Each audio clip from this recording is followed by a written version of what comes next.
Who's had sex today? The pretty and a little too perky for 10 a.m. tour guide Lindsay asks, and sex with yourself doesn't count.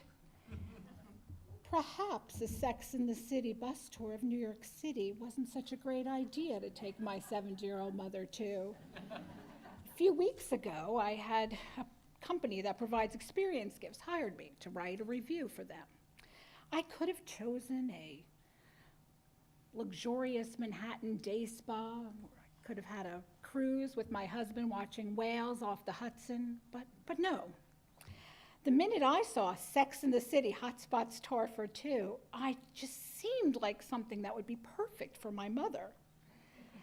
As I set up the tour, all I was focusing on was cheering up my mom. She was in badly need of some cheer.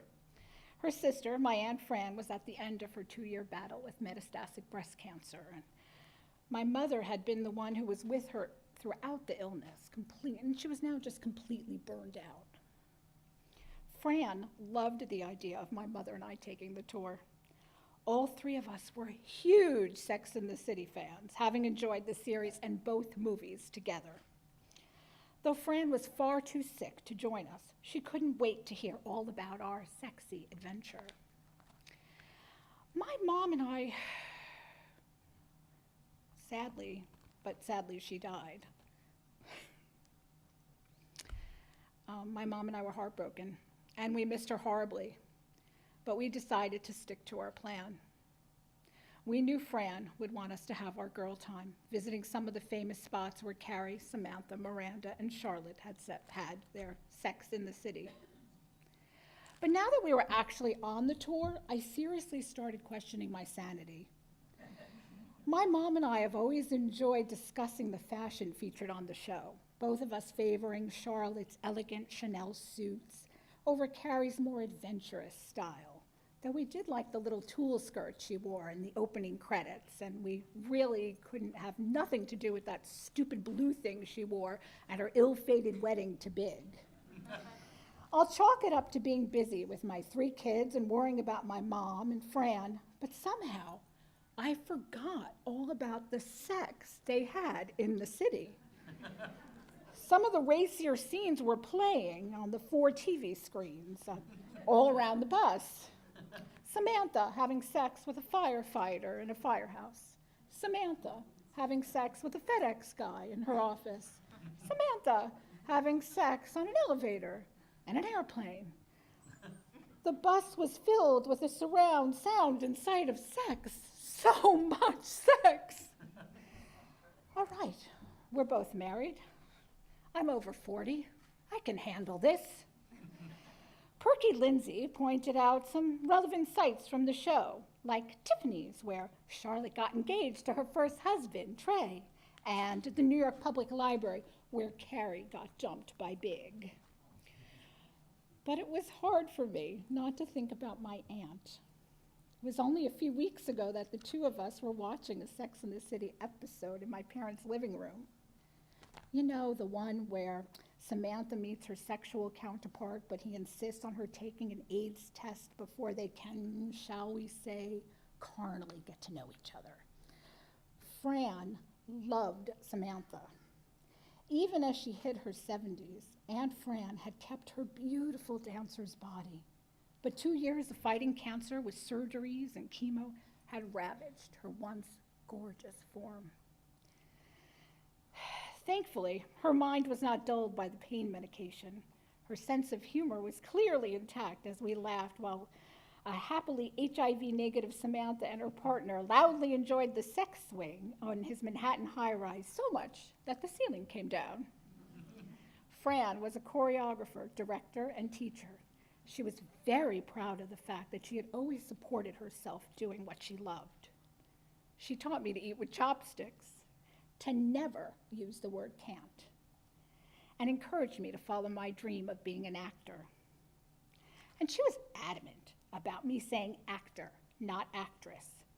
They don't call a woman doctor a doctress now, do they? She would say. Fran was the first person I knew who was divorced. As I hit my misunderstood by my parents' teen years, My aunt's house was my refuge. We would sit on her beige sectional among her books and pictures of shows she had directed, and she'd tell me some of the romantic adventures she had with the drummer, the mime, and that guy who owned a really great Chinese restaurant in the city. Her life was so different than my mother's conventional-looking life with her career in real estate, numerous community service projects, and her one and only marriage to my dad. I wanted to be like Fran when I grew up. I didn't know if my aunt thought I sold out when at 23 I left my dream of the stage for the safety of a job that paid my bills and the rent on a tiny Upper East Side apartment I shared with my roommate. I love the life I have today as a married, minivan driving mom blogger to 3. But I never had the courage to ask Fran what she thought of the fact that I picked a life that so resembled my mom's. Our first stop will be the Pleasure Chest, the sex shop where Miranda introduces the girls to the vibrator called the Rabbit, chirps Lindsay. Vibrator? Sex shop? Did she just say our first stop was to a sex shop? I've now entered the 3rd circle of hell. Lindsay explains that we have about 20 minutes to shop, and she suggests a few things we can buy with our 20% discount. I turn to my mom. Well, I guess I need to take some pictures for the review. Then we both start cracking up. Now, I have nothing against a store like this. Who knows, if I had been with some girlfriends or with Fran, I might have shocked all who think they know me and bought, I don't know, a pair of maybe pink fur-lined handcuffs or something. But with my mom, I don't think so. I was extremely relieved to find out that though I could photograph the outside of the Pleasure Chest, no photos were allowed inside the shop. Alleluia. I don't have to go inside a sex shop with my mother. Now, finished with my picture taking, I turn around and no mom. Oh, God in heaven, please don't let my mother have walked into that sex shop. I didn't really realize I said that out loud. Then I smiled back at the people who were now laughing at my outburst. Then I took a deep breath and started to go in the store. Then I heard my name. It was my mother, who was watching this all play out in front of her. She wasn't in the store. She was standing by the bus with a group of other women with the tour. My mom and the women were hysterically laughing at my antics. Hey, I'm a natural performer, just like my aunt was. I'll take a laugh however I get it. I jokingly made a bowing motion and joined my mom. The two of us could not stop laughing. And then we both had the same thought. We have to call Fran and tell her about this. And then we started to cry when we remembered that we couldn't call her ever again.